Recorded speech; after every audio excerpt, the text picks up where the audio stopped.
Hello, welcome back to another Pen Talk. Thanks for tuning in.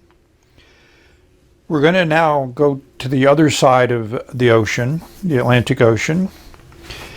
And yes, this pen arrived very quickly after I ordered it from the Royal Mail from the UK. And as we come down, we'll get a better indication of where the pen came from. Yes, it's a Namisu.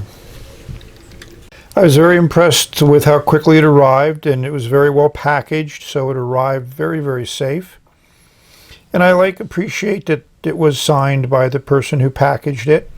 And yes, it's an Ixion aluminum blue, brass grip, and a broad nib.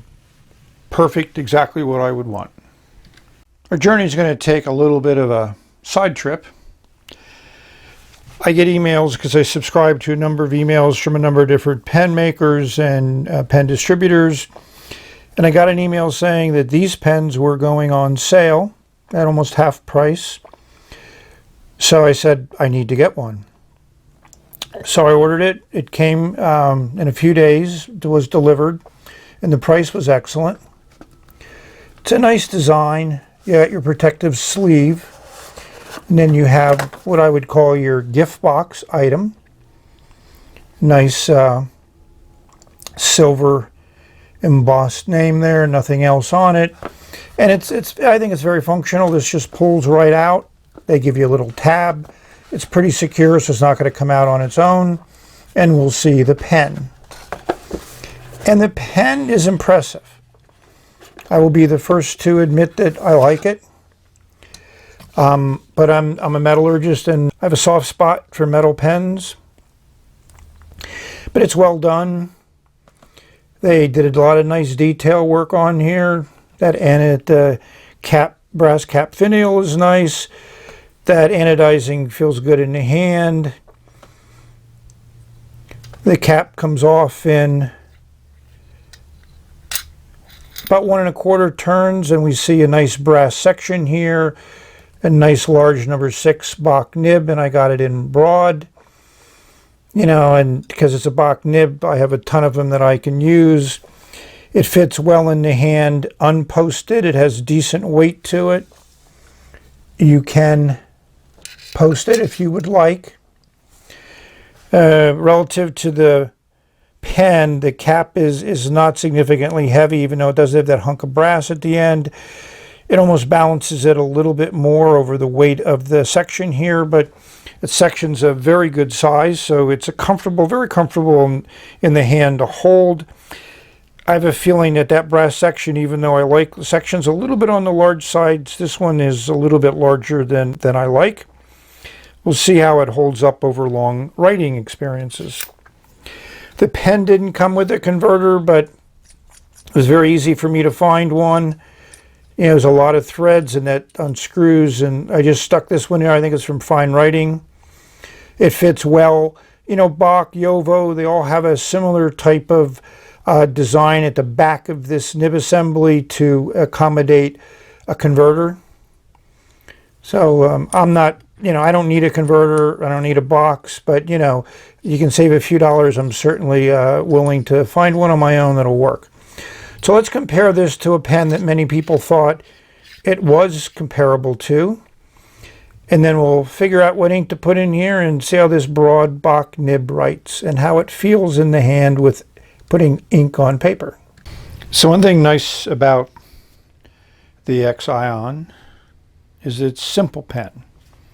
You basically have a cap, a barrel, section, and a Bock nib assembly.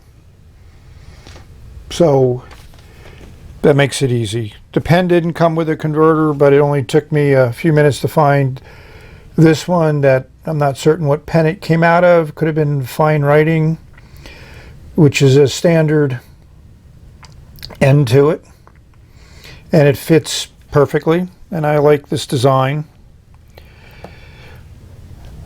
So this pen is made well, as I mentioned before. Nice clean engraving. And that brass just really kind of sets off that look.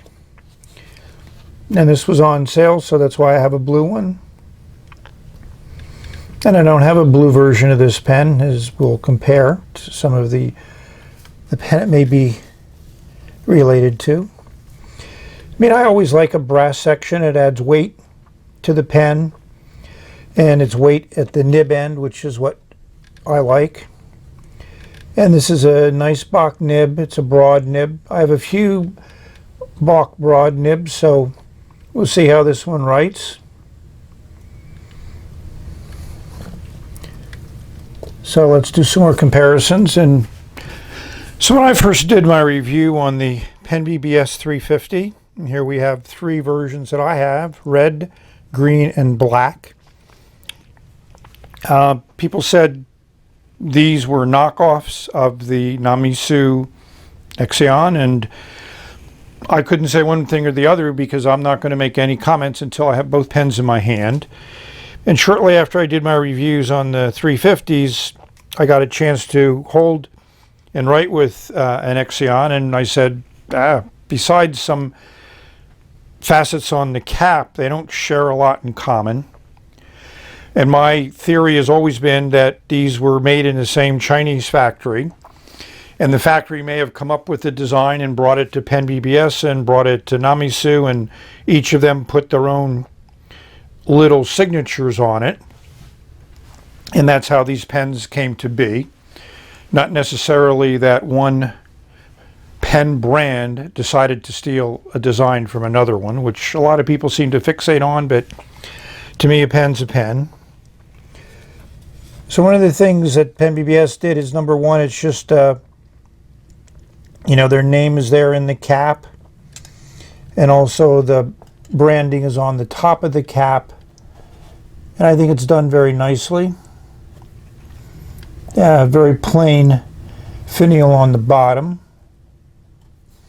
So, and there is a substantial weight difference between the two pens because of the brass in the Namisu, and as you can see, the Namisu overall is a much longer pen. The cap is a longer cap. So it looks like each of these pen brands put their own mark on this style of pen that they have. And posted, they also have a completely different character. Even though the Namisu is longer capped, posted it's much shorter, primarily because this cap has no liner in it, as we'll show with the LED investigation. This has a plastic liner in it, which is nice because then you're not necessarily going to mark up the finish when you do post, for those that post. Sections are much different design. Obviously this brass one here is completely different. You don't have that option. You don't have nib options either on the PenBBS version. There's a nice two-tone nib on this, which they put on their second generation 350. And this is obviously that nice number 6 Bock nib, but both of these pens are completely different writing experiences, not only for the nib, but also for the way it's balanced and it feels in the hand. So here we are with the two caps. As we look into the PenBBS one, you'll see that whole inside of the cap is lined with a plastic liner. That's where the threads are. So that gives you a much different feel and look. And the Namisu is no liner whatsoever, and you have that brass screw there, which holds in that finial at the end of the cap, whereas obviously there's nothing on the PenBBS pen. So overall, again, some similarities, but certainly no one would confuse these as clones of one another. In continuing to explore these pens, the dimensions are all different. The Namisu is bigger in length and girth. It's also the way that they machined that top of the cap, and the way the threads connect the cap to the barrel. The Namisu requires a little bit over 1 turn, where the PenBBS requires about 1.5. It's not a substantial difference, but if we look at these threads, we'll see there's much finer threads on the PenBBS. It's a coarser thread on the Namisu. The camera picks up every detail. So I cleaned off some smudgy stuff on there so one didn't think that there was any degradation with the anodized coating on either of these pens. They're both done very well. Now we come to that all-important part, writing. So this pen, I have to admit, I like it more than I expected to. Some people might not like the weight, especially that heavy brass section here, but I'm familiar with this type of design on the Keras Customs aluminum pens, and I've gotten brass sections there. Haven't gone all the way to copper, but I think brass serves its purpose for me without spending extra money for copper. It's also a good size section. It fits fine in the hand unposted, but it does post well, and it does post deeply.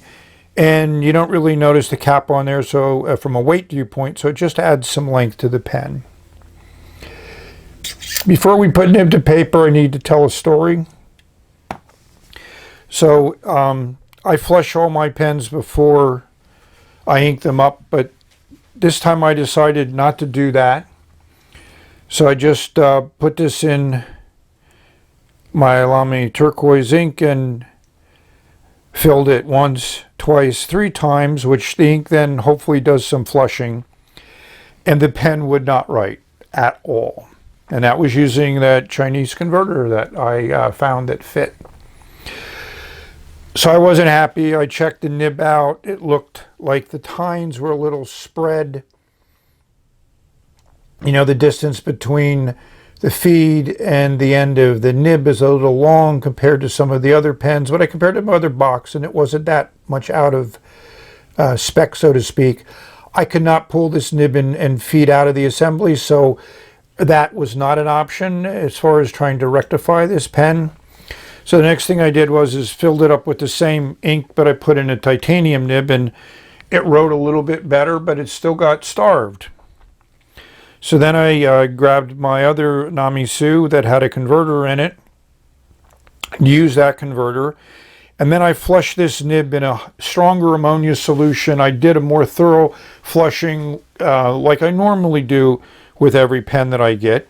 And then when I inked it all up, it wrote fairly well. The nib is still a little bit sensitive, and it still occasionally gets a slight hard start, but before that, it wouldn't write at all, so that was a tremendous improvement.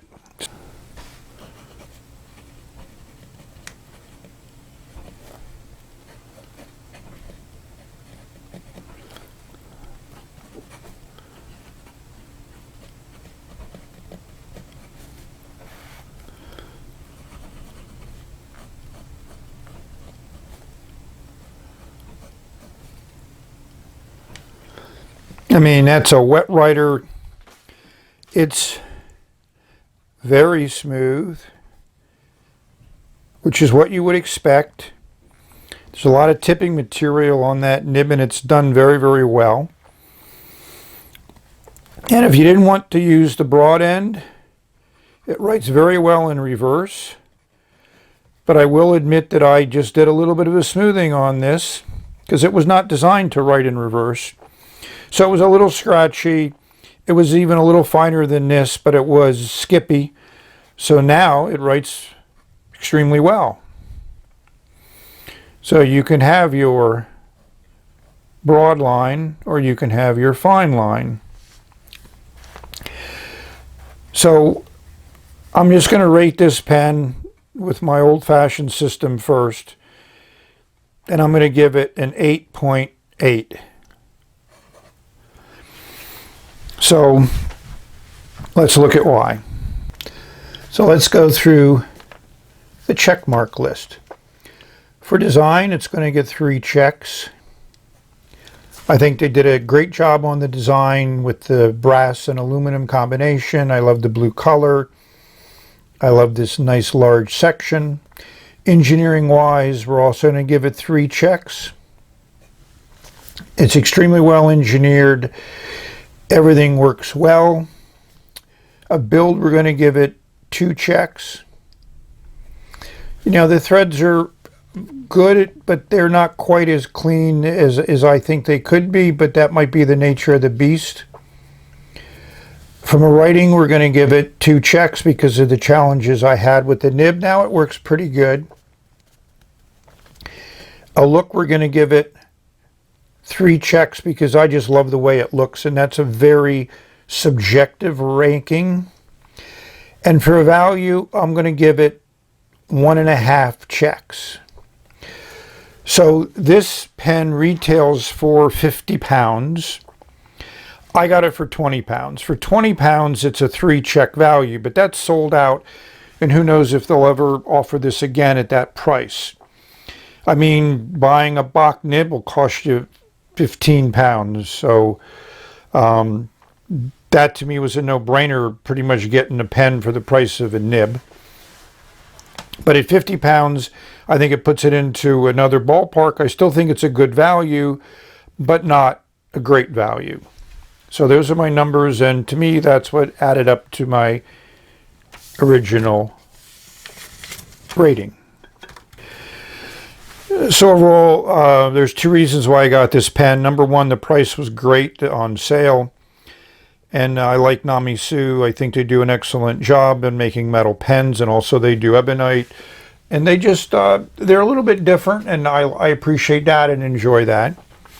And also because I wanted to compare it to the 350. I got a lot of viewer comments when I did my reviews on the 350 about how they thought that there was a knockoff of this pen, but hopefully this review has addressed that potential concern. And I just like metal pens, even though very few of them are in my daily rotation. In fact, right now there's only 2. There's the PenBBS 323 and now this pen, which I've written a few letters with, so it survived well once I got that nib working. So thank you for watching. Hopefully you've enjoyed this view of a little bit of a different pen than I normally been presenting, but I'll go anywhere where there's a value where I think it's an interesting pen worth owning and worth adding to my collection. So may you have many phenomenal, excellent, thought-provoking experiences putting ink on paper with a writing instrument that you enjoy and that encourages you to record for posterity those neurons firing within your brain. So we're going to say bye for now until the next video. And now this nib is working very well, and I like this ink.